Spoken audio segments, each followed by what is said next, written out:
Evangelho de João, capítulo 21, a partir do versículo 1. Diz assim: depois disso, Jesus apareceu novamente aos seus discípulos à margem do mar de Tiberíades. Foi assim, estavam juntos Simão Pedro, Tomé, chamado Dídimo, Natanael de Caná da Galileia, os filhos de Zebedeu e 2 outros discípulos. Vou pescar, disse-lhe Simão Pedro. E eles disseram: nós vamos com você. Eles foram e entraram no barco, mas naquela noite não pegaram nada. Ao amanhecer, Jesus estava na praia, mas os discípulos não reconheceram. Ele lhes perguntou: filho, vocês têm algo para comer? Eles responderam que não. Ele disse: lance a rede do lado direito do barco e vocês encontrarão. Eles a lançaram e não conseguiam recolher a rede, tal era a quantidade de peixes. O discípulo a quem Jesus amava disse a Pedro: é o Senhor. Simão Pedro, ouvindo dizer isso, vestiu a capa, pois havia tirado, e lançou-se ao mar. Os outros discípulos vieram no barco, arrastaram a rede cheia de peixes, pois estavam apenas a cerca de 90 metros da praia. Quando desembarcaram, viram ali uma fogueira, peixes sobre brasas e um pouco de pão. Disse-lhe Jesus: traga alguns dos peixes que acabaram de pescar. Simão Pedro entrou no barco e arrastou a rede para a praia. Ela estava cheia, tinha 153 grandes peixes. Embora houvesse tantos peixes, a rede não se rompeu. Jesus lhe disse: venham comer. Nenhum dos discípulos tinha coragem de lhe perguntar: quem és tu? Sabiam que era o Senhor. Jesus aproximou-se, tomou o pão e deu a eles, fazendo o mesmo com o peixe. Esta foi a terceira vez que Jesus apareceu aos seus discípulos, depois que ressuscitou dos mortos. Amém? Oremos sentado mesmo. Senhor Deus e Pai, eu quero te agradecer porque a tua palavra por si mesmo já fala, Pai. Que o Senhor venha quebrantar os nossos corações, abre os nossos ouvidos espirituais, para que tenhamos entendimento da tua palavra, porque ela é perfeita, agradável, Pai. E ela nos liberta de todo pecado, de todo mal, em nome de Jesus. Amém. Então, como eu falei para vocês, esse ano foi muito difícil, creio que no Brasil inteiro, esses últimos 2 anos, toda essa crise aí, seja ela política ou não, mundial. E isso tem afetado, claro, a igreja, porque a igreja está inserida nesse contexto. Então, quando as pessoas estão desempregadas ou com problema financeiro, naturalmente a igreja também passa por isso. E esse texto vai falar que os discípulos, passaram a noite inteira e não pegaram nada. E esse texto fala depois da ressurreição de Jesus, e tem algumas coisas interessantes e alguns mistérios também depois da ressurreição de Jesus. Alguns discípulos não acreditaram que Jesus tinha ressuscitado, como Tomé. Já outros ficaram meio desanimados, talvez também no seu coração questionando. Ele falou que era o Messias, ele falou que voltaria, e Jesus apareceu algumas vezes aos seus discípulos. E nesse texto eles estavam pescando e diz que eles não pegaram nada. E talvez o seu ano foi assim, Você passou o ano inteiro trabalhando, não conseguiu nada, procurando emprego. Então eu gostaria de meditar sobre o tema: quando a maré não está para peixe. Foi mais ou menos o ano que eu passei e estou passando, Há momentos na vida da gente, seja ela financeira, seja sentimental, seja familiar, que parece que está tudo dando ao contrário. Parece que a maré, você está lá pescando, não vou falar de uma pescaria que eu fiz aqui também, não peguei nenhum peixe, Aí eu não sei se o problema era os pescadores, Passei a tarde inteira lá, cheio de borrachudo, pica aqui, ali, pega a varinha, mas não peguei nada. E claro, você vai para pegar peixe, esperando comer um peixe, você fica um pouco frustrado. E os discípulos estavam talvez dessa forma, passaram a noite inteira e não pegaram nada. Mas nós não podemos esquecer da promessa do Pai, que disse que em Cristo nós somos mais que vencedores. Ele não disse que nós não teríamos lutas, não disse que seria fácil, mas ele disse que nós somos vencedores. Nós temos que entender e tomar posse da palavra vencedores. Porque parece que muitas vezes, com o desânimo, com as crises, seja ela também de existência ou não, parece que nós ficamos bem desmotivados.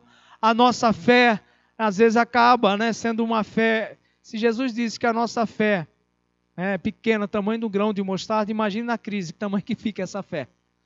E uma vez eu fui quando eu estava no seminário, acho que numa faculdade da Adventista, e eu vi o grão de mostarda, Não sei se alguém já viu, parece aquelas comidinhas de peixe. Quando eu olhei aquela semente, eu falei, meu Deus, quanto eu sou incrédulo. E Jesus disse que nós não deveríamos ter uma fé tamanho de um grão de mostarda. Mas aquela semente diz que quando ela cresce, e assim deve ser a nossa fé. Então eu gostaria de falar com vocês sobre atitudes que devemos ter quando a maré não está para peixe, ou então até que a maré volte a nosso favor. Eu gostaria de falar de atitudes positivas, é claro, porque muitas vezes nós vivemos num contexto pessimista, nós vivemos num país que fala que brasileiro não desiste, mas às vezes temos um pouco desse pessimismo, apesar também que eu não acredito muito na questão política, para mim só Jesus Cristo, mas nós cremos em Jesus e na sua palavra, amém? E isso é o suficiente. A nossa fé tem que estar firmada em Jesus, lembrando que nós somos cidadãos agora do céu. Mas parece que a nossa identidade ainda está muito enraizada à terra, às coisas do mundo. Esse capitalismo tem tirado a essência do cristianismo autêntico e verdadeiro. Então, primeira atitude. O que eu achei interessante nesse texto, que eu já preguei outros temas, mas o texto que me chamou a atenção foi o 2. Vai dizer assim, estavam juntos Simão Pedro, Tomé, chamado Dídimo, Natanael, e os discípulos estavam com ele. Alguns historiadores vão até criticar Pedro, que vai dizer assim, olha, Pedro, depois que Jesus morreu, voltou para a vida dele, Mas o que eu achei interessante, que na minha versão, no versículo 2 e 3, vai dizer que Simão Pedro estava com quem? Com os 2 outros discípulos. Eles estavam juntos, eles falaram assim no 3, nós vamos com você. Então, a atitude que nós devemos ter até que a maré se volte a nosso favor, devemos se manter junto das pessoas que sempre estiveram ao nosso lado.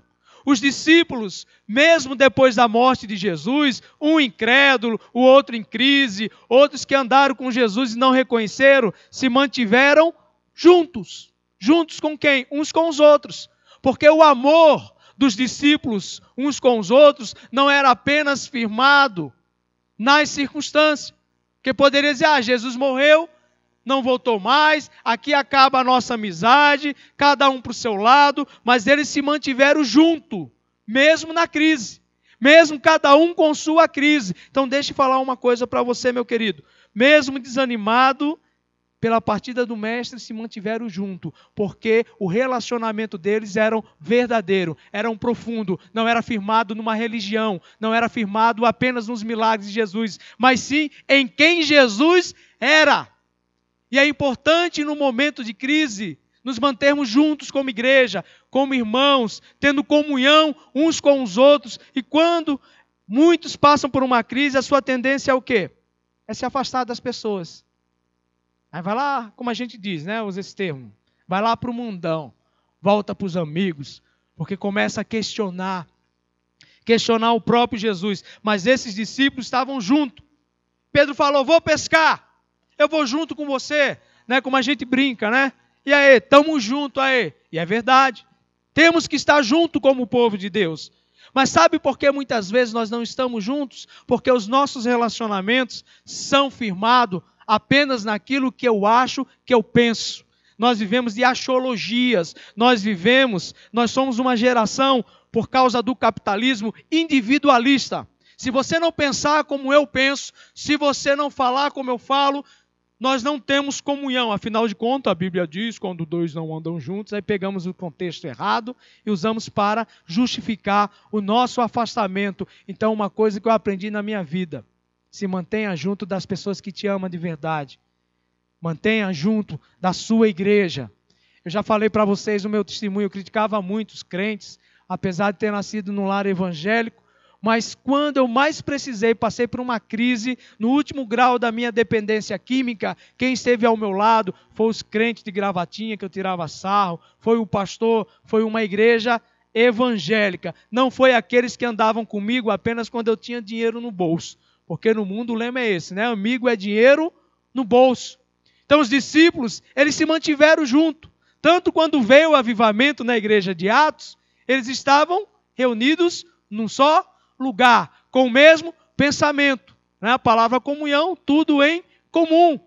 Nós queremos um avivamento, mas a igreja de Cristo hoje está fragmentada.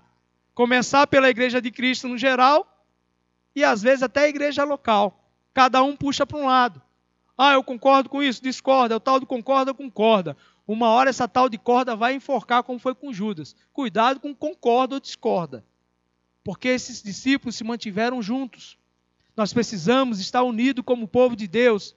Eu vejo um povo de Deus brigando por causa de políticos, enquanto eles estão se abraçando e dando risada do povo. Crente que tem coragem de pegar um pedaço de pau, ficar com a bandeira lá, mas não tem coragem de colocar a camisa de Cristo e dizer, ó, eu tenho a solução para a tua vida. E a solução para a tua vida não é a Dilma, mas também não é o Michel Temer. A solução para a tua vida e para a tua crise se chama Jesus Cristo. É isso que nós temos que fazer, é isso que nós temos que anunciar, mas para isso nós precisamos estar junto como o povo de Deus. Eu falo lá na igreja, eu não entendo como tem cristão que tem mais intimidade com as pessoas de fora, dos ímpios, do que com os próprios cristãos. Faço uma pergunta para você, quantos aqui não nasceram no lar evangélico? Vou usar a expressão, veio do mundão assim como eu. Então muitos aí vão entender o que eu falo. Não sei aqui, lá no Ceará a gente fala, né? Quando eu ia para as festas da vida, ok? Pagava, hoje o povo paga 150 para ver o tal do Wesley Safadão, né? As mulheres morrem de inveja daquele cabelo, né? Chapinha lá, tal, né? E quando eu ia, no meu tempo não era Wesley, era chiclete com banana, quando eu ia para os carnatais da vida, em São Paulo, era rodeio, todas essas coisas. Eu não media esforços financeiros para ir ao show, ok? Eu não chegava lá e falava assim, ei, Zezé de Camargo e Luciano, tal hora eu tenho que ir embora, acaba esse show. Eu ficava lá, na primeira cadeira, e algumas ficavam, lindo, né? Na igreja, dar um glória a Deus é feio, né? Mas quando nós estávamos no mundo, não é idolatria ficar lá na frente, né? Vai vir o Mick Jagger. O cara com 80 anos, parece um maracujá amassado. O cara está 3 dias na fila, pagando R$1.000 para ver o show do Mick Jagger. Para ir na igreja, né? Agora eu vou vender meu peixe, né? Para comprar a camiseta do projeto. Estou em crise, cara. Mas eu vou orar por você. Aí quando se torna cristão, se torna careta e chato. Falo isso lá na minha igreja, né? Aqui, graças a Deus, não tem isso. João Paulo, depois daí, ele pode confirmar. Não pode estar junto com o povo de Deus. Vai, evento de crente, meu Deus do céu, lá no Ceará, que picuinha. Que complicado. Quando era para ir para o mundo, comprava cerveja aqui, junta na chave, crente começa, eu não vou. Eu não concordo com isso. Eu não tenho dinheiro. Se for lá, está frio. Se for... Quando nós estávamos no mundo, não existia nada disso. Aí quando chega na igreja, aceita o dono da vida, aquele que deu a vida por mim. Faço outra pergunta. Vou falar de uma senhora lá no Ceará. O marido dela, alcoólatra. Ela saía da Santa Ceia, o marido dela obrigava ela a comprar cerveja, ela com a roupa da igreja e cigarro, e ela ia. Eu não vi ela deixar o marido dela por causa de Cristo. Mas deixou a igreja porque um dia não concordou com a palavra do pastor. Que tipo de crentes são esses? Que não pode ouvir nada na igreja, sai e se ofende, mas você deixa a sua família, porque o seu marido está bebendo, porque seu filho é drogado. Ele é meu filho, é minha família. Aqui é a família de Cristo. Por que a gente deixa tão fácil a família de Deus, então? Por que a gente não se mantém junto? Porque a igreja, o corpo de Cristo, foi a família mais importante na minha vida. Foi a única que acreditou, juntamente com a minha esposa, que eu poderia ter jeito. Foi a igreja de Cristo. Por isso que eu não meço esforços para estar com o povo de Deus, para estar na igreja. Se tiver vigília 3 dias, eu fico 3 dias, porque eu ficava usando droga 3 dias, por que para Deus eu não posso? Por que eu não posso estar junto com o povo de Deus? Por que eu não posso me alegrar? Lá em Juazeiro eu falei, pessoal, aqui não é um culto fúnebre não. Lembra como tu ia lá pro show do Safadão, alegre, a menina saía do emprego, fazia 150 conto, chapinha no cabelo, aí quando sai de manhã toda destamancada, acabou o cabelo, 150, bêbada, acabada, aí para a igreja, ai, estou com dor de cabeça. Deus entende o meu coração, entende, coração mentiroso, é isso que diz lá em Jeremias, o coração do homem é o quê? Enganoso. Então se mantenha junto, está em crise, vá na casa do irmãozinho na hora do almoço, né? Igual o nosso amigo Michel lá, né? Está em crise. Ô, irmão, vim aqui ter uma comunhão. Aquele velho Miguel, né? Chega lá na hora do almoço. Ô, tá almoço? Não, não quero não. Igual um pastor fazia, eu vi esses dias pregando, né? Não, mas já que você insiste tanto, né? Comunhão. Ao mesmo tempo, né? O teu irmão está te ajudando, colocou mais água no feijão e você está tendo comunhão. Está mal? Pare de abrir teu coração para o Face. Vai procurar o irmão da igreja, vai procurar o pastor, o líder de célula. Aí vai para o Face. Né? Hoje estou triste. É com aquelas carinhas de triste. Né? A gente tem essas coisas, né? Com o negócio de Face agora. Procura o teu irmão. Sabe que você não tem um irmão na igreja que pode te dar uma palavra, que pode te fortalecer. Eu creio que esses discípulos, um fortalecia o outro. Pedrão, vou junto, vamos pescar, vamos. Estou junto. Então se mantenha junto. Segundo, versículo 3, vai dizer que eles foram o quê? Pescar. O que Pedro era? Pescador. Pedro, na crise, pescava. Pedro, com Jesus, eu creio que eles também pescavam. Então, segundo, continue a sua rotina. Não pare de fazer o que você sempre fez. Tenha disciplina. Porque na crise, qual é a nossa tendência? Estou na academia. Estou com dor de cabeça, não vou na academia hoje. Ai, comecei um regime, né? Amanhã todo mundo começa de novo, eu também. Estou querendo começar a comer muita carne hoje. Né? Então amanhã eu começo o meu regime também. Aí eu tenho um probleminha amanhã, uma crise, seja dor de cabeça, eu não vou. Pedro, ele continuou a rotina dele. Ele continuou fazendo o que ele sabia. Então continue a sua rotina positiva. Não deixe de ler a Bíblia. Momento de crise é momento o quê? Se firmar com Deus. A maioria dos avivamentos veio depois de uma grande crise. Então, creio que o Brasil está para chegar a um grande avivamento. Amém? A crise é um sinal. A crise é um sinal de avivamento. Porque a crise, rapidinho nós vamos orar, vamos jejuar, vamos buscar a Deus, vamos aos pés da cruz, que é o lugar que nós deveríamos estar sem precisar falar que é campanha. Então, continue a sua rotina. Quantas vezes paramos nossa rotina positiva e até mesmo a nossa vida cristão, sabe? Eu quero morrer. Mas não é porque quer ver logo Jesus como Paulo. Não aguento mais essa vida. Jesus, volta logo. E tem uns que falam assim, não volta não. Se voltar, eu não sei se eu vou subir hoje. Nós paramos a nossa vida, gente. Nós deixamos, né? O aluno vai, esses dias a minha filha estava meio triste, né? Porque tirou uma nota baixa lá na escola e chorando, a Pama chora, qualquer coisa, né? Falei, filha, vai estudar, filha, você vai tirar outra, vai lá. E se você não tirar, não tem problema não, tem até o final do ano aí, se reprovar, você faz de novo, não vai morrer por isso, vamos lá, filha. Você não vai, eu vou colocar mais pressão? Às vezes a gente coloca mais pressão, né? Ela ligou para mim e disse, pai, consegui lá, eu tirei 8, recuperei a nota. Eu falei, isso aí, filha, não fez mais que obrigação. Aí eu falei, primeiro incentivei, né? Mas depois... Mas não pare. Porque se eu dou uma palavra também negativa, às vezes a gente vai o quê? Atrapalhar aquela pessoa, aquela rotina. Não pescou nada, não pegou nada a noite inteira. Vai insistindo, muda aí como que é o nome? A isca, faz alguma coisa, muda o lado. Então continue, não pare a sua vida. Você quer ver o exemplo? Crise financeira. Qual é o primeiro lugar que o povo de Deus vai tirar a despesa? De Deus. Tira o dízimo, tira a oferta. E quanto que deveria investir mais? Lembra a história lá? da tiazinha lá, da velhinha, que deu a moedinha, os outros davam o que sobravam, ela deu o que tinha. Não fala mais sobre ela, mas com certeza Jesus abençoou muito mais a vida dela. Pastor, entende, esse mês eu não vou devolver o dízimo, não vou ofertar, está em crise. Mas não tira a Coca-Cola, não tira o sorvete, não tira a pizza, não tira a roupinha. Então, meu querido, tudo a gente desconta em Deus. Não estou legal, ninguém deixa de trabalhar porque não está legal. Não vou no culto hoje, é ou não é? Mas deixa de trabalhar, vai lá para o patrão ver lá. Ah, não estou legal, tenho prova hoje. Avisa a professora que eu não estou legal, ela vai entender o meu coração, então não vou fazer prova hoje. Fala isso, vai lá falar lá na faculdade.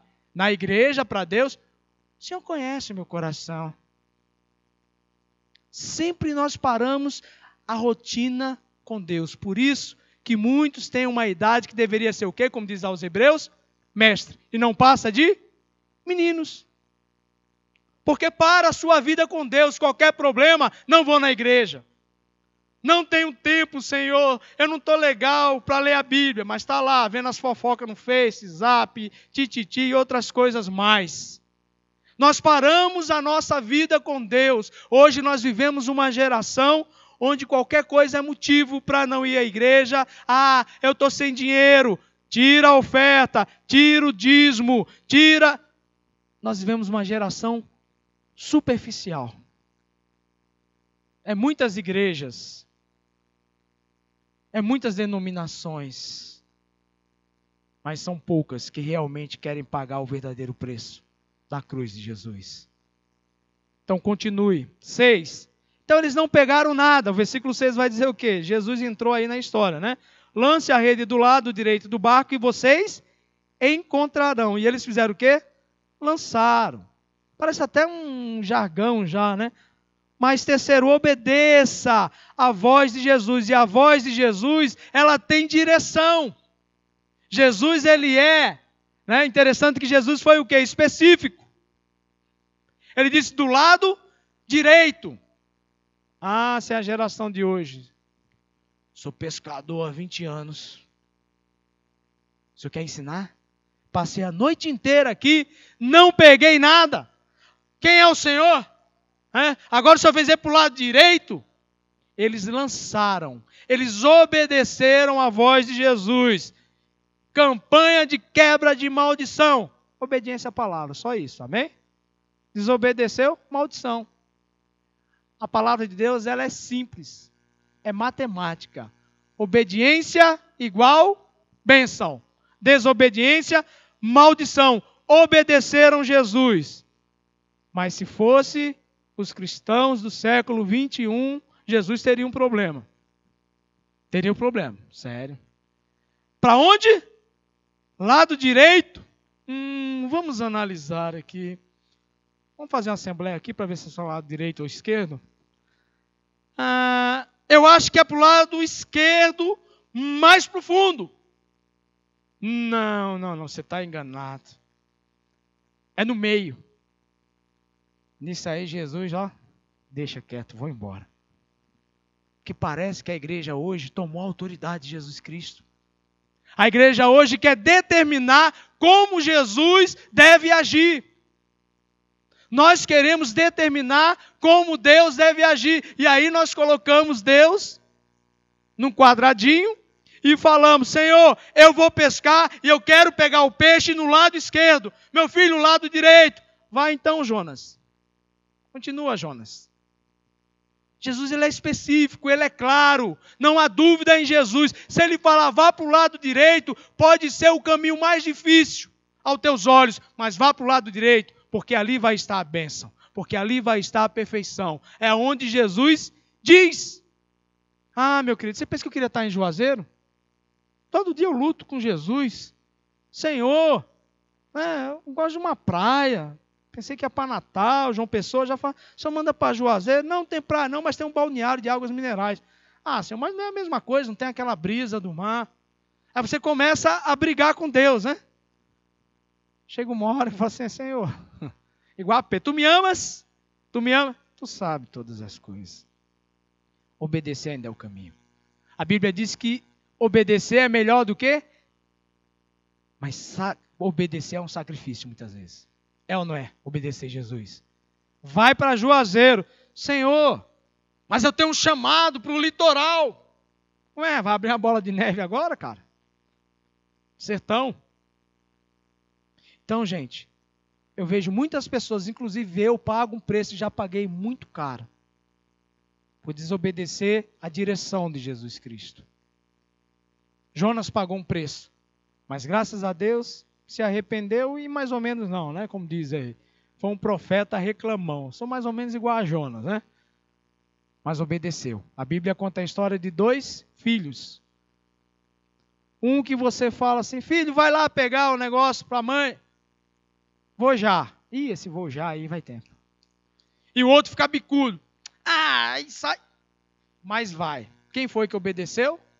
O que saiu bicudo. Então é melhor você ficar bicudo e obedecer, amém? Porque ficar toda hora querendo enrolar Deus, porque Deus conhece teu coração e não vai dar certo. Porque a gente acha que engana até Deus. Né? Eu falo lá na igreja, um discipulado, até na oração a gente mente. Sozinho com Deus. Chega lá no quarto, a gente começa com toda aquela formalidade. Senhor, Tu sabes de todas as minhas feridas. Sabe que eu não tive culpa, Senhor. E geralmente, quando eu estou no culto de oração, né, eu não vejo ninguém pedir pela sua vida, a maioria pedindo pela vida dos outros. Eu falo, tu não tem problema não, cara. Só pede pelo vizinho, pela mãe, por não sei quem, e você, não tem nenhum problema. Que a gente quer passar umas vezes espiritual. Aí chega em casa, Senhor, tu sabes porque eu agi daqui. A gente quer se justificar para Jesus e ainda fala assim, tu conheces o meu coração. Me desculpe, mas tá difícil ouvir mais isso lá. Eu falo lá em Juazeiro, é um tal de conhece meu coração. Aí você pede oração para o crente, o cara vem com todos os atributos de Deus. Deus sabe todas as coisas, Deus está no controle, e Deus, sim, Deus sabe, eu que não sei, por isso que eu estou pedindo oração. Por isso que eu estou pedindo a orientação. Nós precisamos nos orientar para saber aonde Jesus quer que você vá. Trabalho, crise, apareceu um 3.000, o outro 1.500, qual que a gente diz que é de Deus já? 3.000, né? É de Deus, ainda dá sapateada, né? Vira pentecostal nessa hora. Mas esses 3.000 vai te afastar da família, vai te afastar dos filhos. Aí, que igreja? A igreja não vai me sustentar. Deus sabe que eu preciso trabalhar. Capitalismo, né? Aí quando vê o cara, tá lá o filho se envolvendo com droga, casamento destruído, aí o irmãozinho ganhando 3.000 com a vida toda arrebentada. É melhor o pouco com Deus do que o muito sem Ele. Então obedeça a voz de Jesus. E por fim, aí vem a maravilha do Senhor, né? Quando a gente obedece.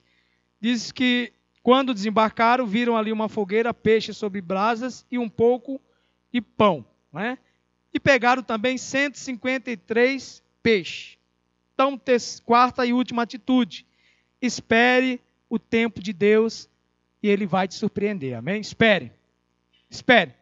Eles passaram a noite inteira e não pegaram nada. Mas quando obedeceram à voz de Jesus, aí chega o quê? Prosperidade. Quando nós obedecemos, vem as bênçãos e vem a prosperidade. A prosperidade vem o quê? Naturalmente. A prosperidade vem quando a gente obedece à palavra de Deus. E aí Deus trouxe um novo tempo. Deus, além de trazer os peixes, Jesus ainda preparou um banquete para os caras. Peixe, pãozinho, olha só, o que Jesus faz com a gente? Ele nos surpreende, enquanto muitas vezes nós somos surpreendidos de forma negativa, Deus sempre nos surpreenderá de forma positiva, amém? E quando você menos esperar, estou desempregado, não está dando mais, vá na igreja, entre na campanha, e quando você menos esperar, Deus vai te abençoar, Deus vai te prosperar, Deus vai resgatar a tua família, Deus vai restaurar o teu filho, porque ele não é homem nem filho de homem para que minta, mas sempre, né? Antes de uma promessa tem uma condição, se obedeceres, se andares. Então, meu querido, você pode estar vivendo um tempo que a tua maré não está para peixe. Mas se você é filho de Deus, saiba que as promessas continuam sobre a tua vida, como foi na vida de Abraão, Isaac, Jacó e outros mais. Ninguém vai viver chorando a vida inteira. todo deserto tem um fim. Toda tempestade, uma hora vai cessar.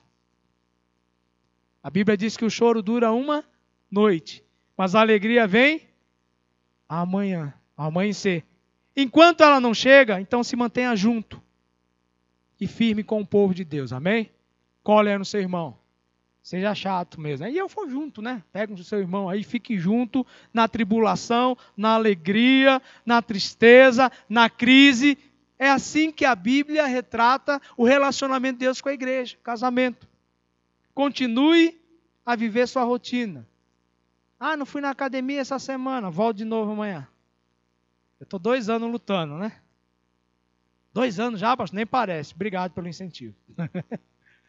Mas quando eu não vou 4 vezes uma semana, pelo menos 2 vezes eu fiz um propósito. Pelo menos 2, 3 vezes eu vou na semana. Não vou que eu estou viajando. Na igreja. Né? E duro que pastor não pode nem faltar, né? Principalmente se estiver na cidade. Só posso faltar quando eu estou fora, né? Mas, continue. Salve aqueles que não trabalham, estudam à noite. Eu pergunto, o que um crente faz em casa à noite? O que vai fazer o quê? Só abrir um parênteses aqui, isso aqui eu falei lá em São Paulo. Sabe uma coisa que ofende a Deus e a minha pessoa? Tem pessoas que colocam como se a igreja fosse um lugar de desocupado. Cuidado. Tem pessoas que colocam a igreja como se fosse um lugar de desocupados. Cuidado com isso. Eu falei isso em São Paulo.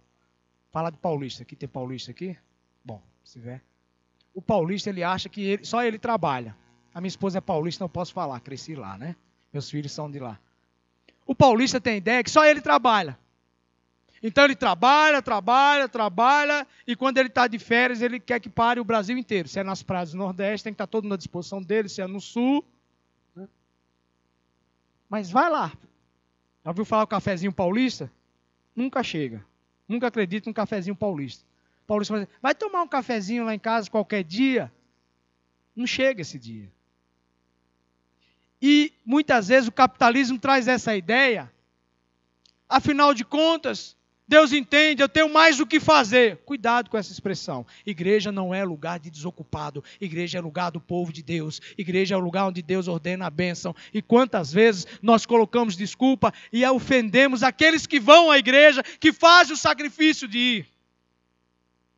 Então obedeça a voz de Jesus e por fim, espere em Deus. Confie nele e o mais ele fará, porque Deus é contigo, Ele prometeu que estaria conosco até a consumação do século, Ele disse que estaria conosco no vale da sombra e da morte. As promessas do Senhor é sempre de um relacionamento profundo e eterno. Então vamos ficar em pé e fazer uma oração, quem puder, por favor.